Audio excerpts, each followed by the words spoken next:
Hey everybody, this is Jeffrey with Bangarang Bow Wows. Got a little bit different format for a video today. Just wanted to try this out and see how everybody likes it.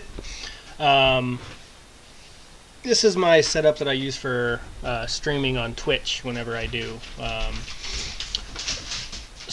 The reason for this video is the video that you see up there. This is Steve-O, if you do know or if you don't know. He is made famous through being really outlandish and weird. I mean, he's a good guy. He obviously made his money and his success off Jackass. So he's been through a rough road, but he's coming back from it, and so we'll kind of watch this video a little bit just to show you. I mean, if you've seen the video on my page already and watched it, this is awesome. I just wanted to add my my thoughts on a issue that kind of pertains to this. So we'll just listen to this for just a second. I came to Peru on this crazy mission to learn how to mountain climb, and I wanted to find a street dog to be my companion. So on my first day, I bought a couple bags of dog food. I went around trying to feed dogs.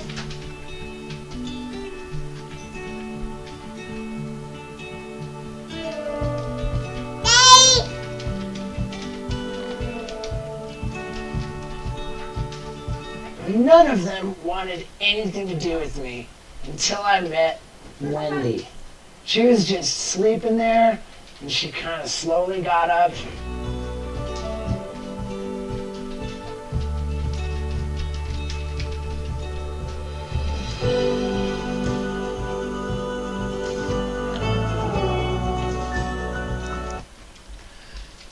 Okay, so that's the kind of the point of the video, is that Steve-O decided that he wanted to pick up a street dog from the streets of Peru, and I'm gonna take a shower. go, Mama. Wanted to get a street dog off the streets of Peru for his very own, and the way he did that, the way to figure out if he could, he just bought some dog food and started walking around. You saw all of those dogs that he was messing with or trying to interact with. There was food all over the floor. What he was trying to do was trying to build a relationship with them. Hey, you fed me. Hey, maybe I want to hang out with this guy. Obviously, a dog on the street should be happy with getting food, right? I mean, that's their whole life is struggling to find food. But as you can see in some of those first videos, some of those dogs, see if I can pan to a couple of them here. This one right here. As you can see, this dog, there's food. Look at food right there, and the dog runs away. You saw right here, little puppy just ran straight away. Let's see, moving back to, no, not that one. Okay, the next one. This dog here. See all this food on the ground. Dog still runs away. I guess, the point that I'm trying to make is, how did he try to build a relationship with these dogs? Did he do it by grabbing them, pinning them down, anything like that? No. He did it by probably talking very sweetly to them, moving very slowly, probably dropping his posture, getting on their level. I think there is actually a shot of him trying that. Look at here. So he's bending over, dropping the food right here. Now this for me is the reason I got into using positive reinforcement methods, because I started off in the local dog shelter, and this is what I had to do with brand new stray or surrendered dogs. For the first couple days, they were back in the impound section, and this is what we did. If they weren't already okay with us, then we had to make them okay with us. We had to build a relationship based on trust and getting good stuff. So we would sit in the kennels or at the end of the kennels, and we would try to get the best treats we had and just kind of throw a couple in there. And then whenever we walked by that dog, I mean, whether it was growling, whether it was barking, whether it was snapping at us, we talked nicely, we talked sweetly, we'd throw treats into it. And that's how you start working with stray dogs. Granted, it shows that that doesn't always work right away. Some of these dogs, I mean, like I said, the struggle with these dogs, I mean, this little tiny puppy probably its whole life was running away from people, because you can imagine how people act towards stray dogs. I mean, if you have a stray dog running around in your town, what do? Do you try to catch it? Do you try to console it? No, get off my lawn. Quit, So that's what I would assume people in other countries do to these dogs. Actually, I know that other people in other countries do that to these dogs. So when he found this dog, he was nice to it. And he built a relationship with it based on mutual trust and mutual respect. I mean, I don't want to say respect, but he did something for the dog, and the dog gave it back. So when you see the dog kind of come up to Steve-O, you can see kind of the appeasement behaviors. Dog's looking straight down, ears back, tail low, trying to say, "Hey, man, I'm not trying to do anything wrong. I don't want you to hurt me." So I would say this is the argument of, do dogs need to be punished? Why do why do we start out treating dogs like this? Oh, it's okay. But then after they live with us for a week or so, I mean, or some people within hours, then you have to be alpha. You have to be the dominant. You have to show them who's boss. Where's the disconnect? This has always been a question that I've asked people. Like, why do you treat animals that you just met like this, but if you've known them for a while, then you have to treat them like dirt? I heard a statistic one time, and I tried to do some research on it, and into how many dogs are there in the world. You can see here in Peru, there's a lot of street dogs. I mean, he doesn't show just one or two dogs. I mean, they're probably all over the place. So we go to our statistics page here, and what it says, I mean, obviously this isn't 100% accurate, but it says here in the world, dogs including strays, 600 million dogs in the world.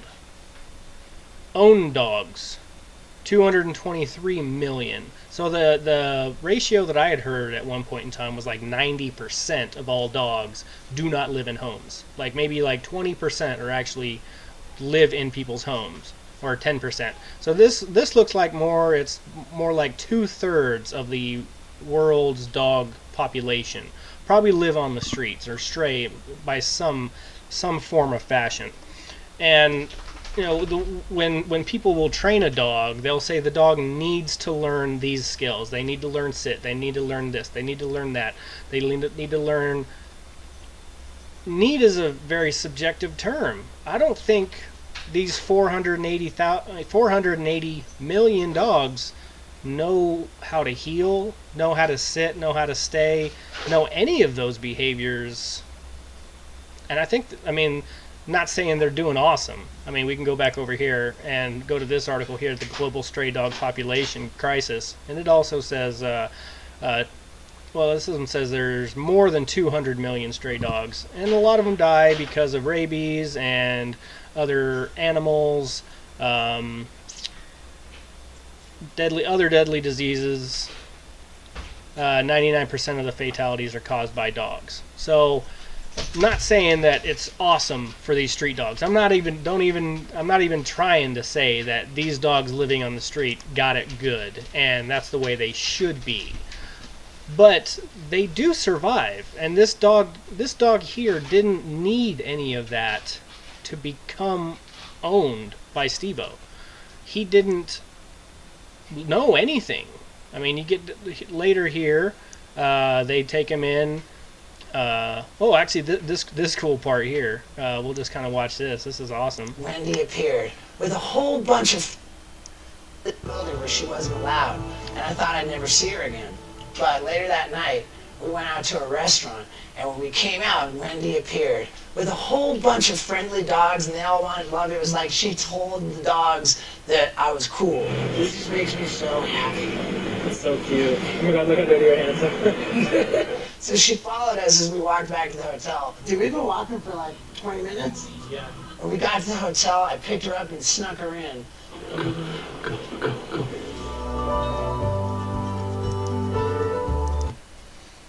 So, I mean, so look at they actually left the dog and went into a building. The dog left by the time they came out. And later that day, probably in the same part of town, but look, there's a whole bunch of other dogs that learned how to be nice.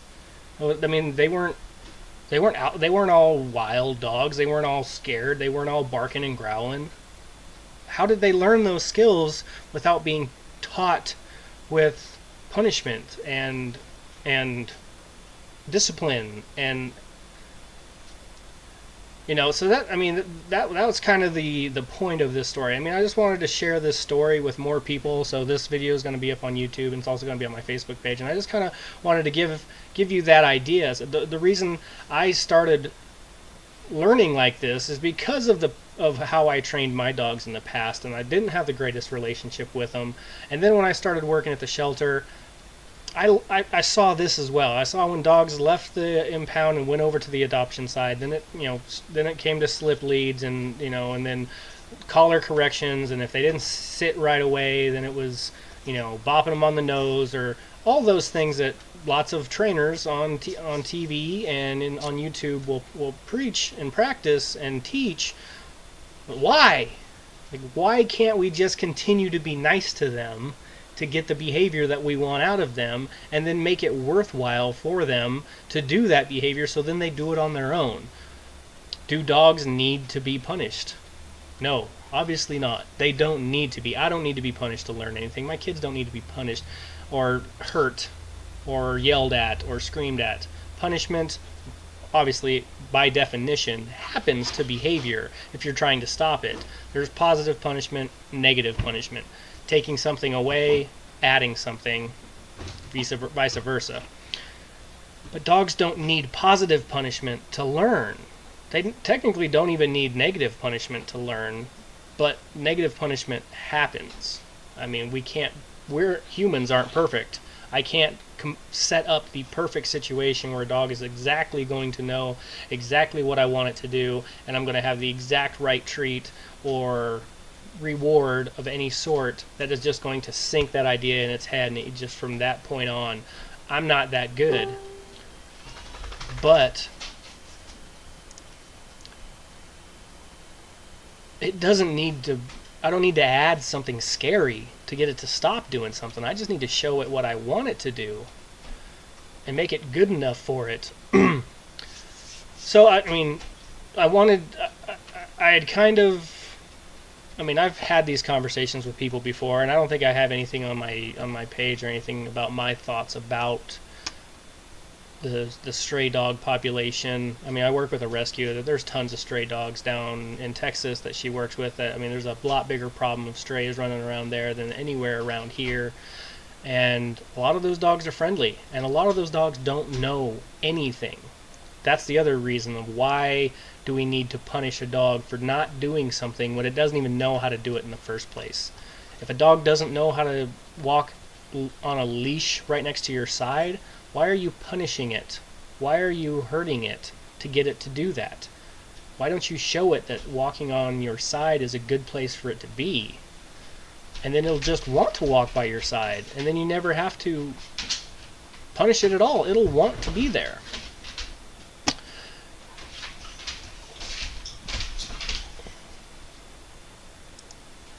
Now, I hope that my desktop has been loud enough. I hope I haven't done this whole video with no desktop audio, because I did that one time and it kind of stunk. But you can definitely just look on my page. Obviously, this video wouldn't be hard to find. And I don't want to ramble on too much more. So kind of like I said, my ideas is, this is awesome. I love seeing Steve-O and just taking time out of his day to look for a stray dog to take home and to be friends with.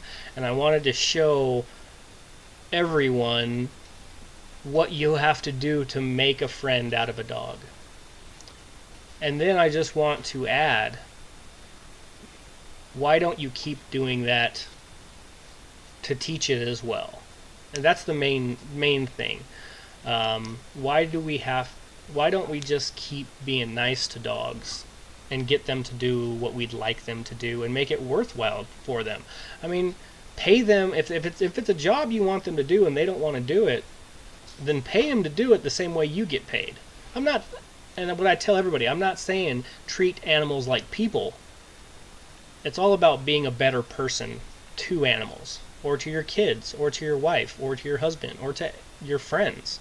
If they do stuff that you like, let them know that you like them doing that. Then they might do that around you more often. And likewise, if people like what you do, you'd expect a thank you. You'd expect a congratulations. At work you'd get a bonus or something like that.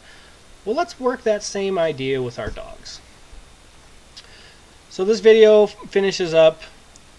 He gets them all shaved, takes it to the vet, gets the dog spayed, gets the dog all of its shots.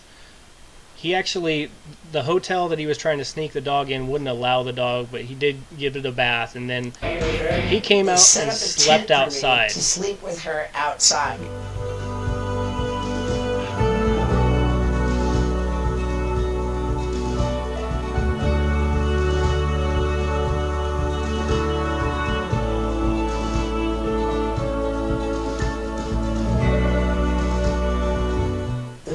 Next day, I took her to the vet. Got her vetted, totally, all the shots, all the everything. Good to go. She's no street dog anymore. Listen, now that's just an awesome story, and I just wanted to share it with you and share my thoughts on it.